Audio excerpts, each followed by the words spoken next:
আজকের পত্রিকায় একটা খবর পড়ে খুবই খারাপ লাগলো। জিনিসটা খুবই দুঃখজনক। সেটা হচ্ছে বজ্রপাতে প্রায় 12 জনের মৃত্যু হয়েছে। আমাদের দেশে আগে এই জিনিসটা খুবই কম দেখা যেত, কিন্তু বর্তমানে এই জিনিসটা কোটি টাকার ধারণ করেছে। বজ্রপাতের সময় আমরা যদি কিছু সতর্কতা মেনে চলতে পারি, তাহলে আমাদের জন্য এই বিপদ থেকে অনেকটাই ভালো থাকা বা সুস্থ থাকা বা এটা থেকে আমাদের বেঁচে চলা অনেকটা সহজ হবে। একটা বিষয় হচ্ছে, যদি আপনি ঘরের ভিতরেও থাকেন তাহলেও কিন্তু আপনার এই বজ্রপাতের দ্বারা আক্রান্ত হওয়ার ভয় আছে। যেমন ধরেন, আপনি জানলার পাশে আছেন অথবা রেলিং এর পাশে আছেন বা আপনি ধাতব কোনো জিনিস ধরে আছেন, সেক্ষেত্রেও আপনার বজ্রপাতের সময় আবার আপনার আক্রান্ত হওয়ার ভয় থাকে। দ্বিতীয় একটা বিষয় হচ্ছে যে আপনি যখন মাঠে থাকেন বা খোলা স্থানে থাকেন, ওই সময় যদি বজ্রপাত হয়, তখন আপনার জন্য করণীয় হচ্ছে যে আপনি মাঠের ভিতরে নিচু হয়ে বসে যাবেন, কানে আঙ্গুল দিয়ে পায়ের আঙ্গুলের উপর ভর দিয়ে বসে আপনি যদি কিছুটা চেষ্টা করেন, তাহলেও আপনার বজ্রপাতের থেকে আক্রান্ত হওয়ার থেকে আপনি অনেকটা বেঁচে থাকতে পারবেন। অনেক সময় হয় কি, আমরা ছাতা নিয়ে আমরা বাইরে বৃষ্টির সময় হয়তো বাইরে চলাফেরা বা হাঁটাচলা করি কোনো প্রয়োজনের কারণে। এই সময়ও কিন্তু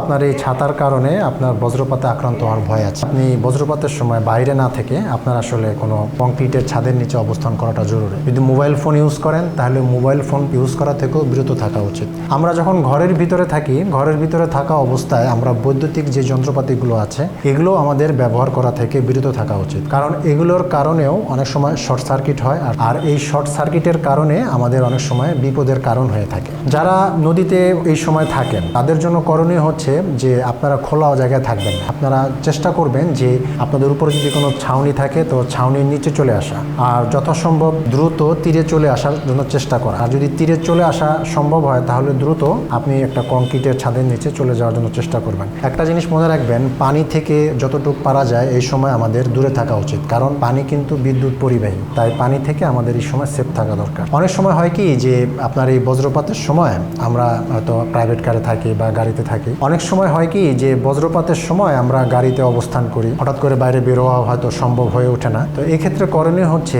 যে ওইখানে যে ধাতব যে অংশগুলো আছে, আপনি ধাতব অংশ থেকে যতটুকু পারা যায় একটু দূরে থাকার চেষ্টা করুন। এরপরে যে বিষয়টা, সেটা হচ্ছে যে আমরা অনেক সময় একত্রে অনেকগুলো মানুষ হয়তো থাকি। তো এই সময় হওয়া দরকার হচ্ছে যে আপনার একজন মানুষের থেকে একজন মানুষের মিনিমাম 50 থেকে 100 ফিট দূরত্ব বজায় রাখা। কারণ 2024 সালে একটা বরযাত্রীর প্রোগ্রামে যখন বরযাত্রীর লোকেরা যাচ্ছিল, এই সময় বৃষ্টি বজ্রপাতের সময় তারা সবাই একত্রে একটা জায়গায় তারা অবস্থান করছিল। যখন বজ্রপাত হয়, তো ওইখানের সমস্ত লোকগুলি মারা যায়। এই ক্ষেত্রে আমাদের করণীয় হচ্ছে যে আমরা যদি এক জায়গায় অনেকগুলো মানুষ থাকি, তাহলে আমরা একটু দূরে দূরে অবস্থান করার জন্য চেষ্টা করব। তো এই সময় আরো কিছু আমাদের ইসলামিক ভাবেও কিছু আমল আছে। বজ্রপাতের সময় আমাদের আল্লাহ রসুল কিছু আমল শিখিয়েছেন, একটা দোয়া শিখিয়েছেন। আমরা যদি আমলটা করার চেষ্টা করি, তাহলে আশা করি ইনশাআল্লাহ আমাদের বজ্রপাতের ঝুঁকি থেকে, বিপদ থেকে আমরা বেঁচে চলতে পারবো। হাদিসের আগে আমি কিছু কথা আছে সেগুলো শেয়ার করছি। বৃষ্টির সময় অনেক সময় বজ্রপাত হয়। রাসূলুল্লাহ সাল্লাল্লাহু আলাইহি সাল্লাম বজ্রপাত থেকে বাঁচার জন্য দোয়া শিখিয়েছেন।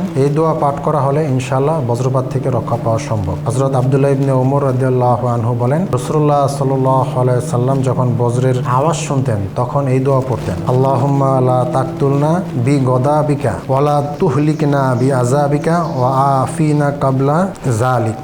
সাধারণ আমল বজ্রপাত ও দুর্যোগের সময় কথা বলা বন্ধ রেখে মনোযোগের সাথে আল্লাহর তাসবিহ ও জিকির করা উচিত। এই সময় আল্লাহ তাআলার কাছে সাহায্য কামনা করা উচিত। লা হাওলা ওয়ালা কুওয়াতা ইল্লা বিল্লাহ বেশি বেশি পাঠ করা উচিত। ভয় ও আতঙ্ক কাটাতে দুরূদ শরীফ ও অতিরিক্ত তওবা ইস্তেগফার করা উচিত। আমরা যদি এই আমলগুলো বা যে জিনিসগুলো আমি শেয়ার করলাম, এগুলো যদি আমরা একটু মেনে চলতে পারি, তাহলে অনাকাঙ্ক্ষিত যে ঝুঁকি বা বিপদ বা আমাদের জীবনের উপরে যেই ঝুঁকিগুলো আসে, এইগুলো থেকে আমরা অনেকটাই বেঁচে চলতে পারবো ইনশাআল্লাহ। দেখুন, মৃত্যু তো কারো হাতে নেই, কিন্তু সাবধানতা, সতর্কতা অনেক সময় আমাদেরকে অনেক বড় বড় বিপদ থেকে বেঁচে চলার জন্য আমাদেরকে ইসলাম শিখিয়েছে। তো আশা করি ইনশাআল্লাহ আপনারা এই জিনিসগুলো ফলো করবেন, আপনারা একটু মেনটেন করবেন। নিজেরাও এটা যে আপনারা জেনেছেন, আপনারা চেষ্টা করবেন আপনাদের যারা গ্রাম অঞ্চলে থাকে বা আশেপাশে যারা এরকম সিচুয়েশনের ভিতরে যারা চলাফেরা করে, তাদেরকে সতর্ক করার জন্য। তো ধন্যবাদ, ভালো থাকবেন। আপনার জীবন হোক প্রশান্তিময়।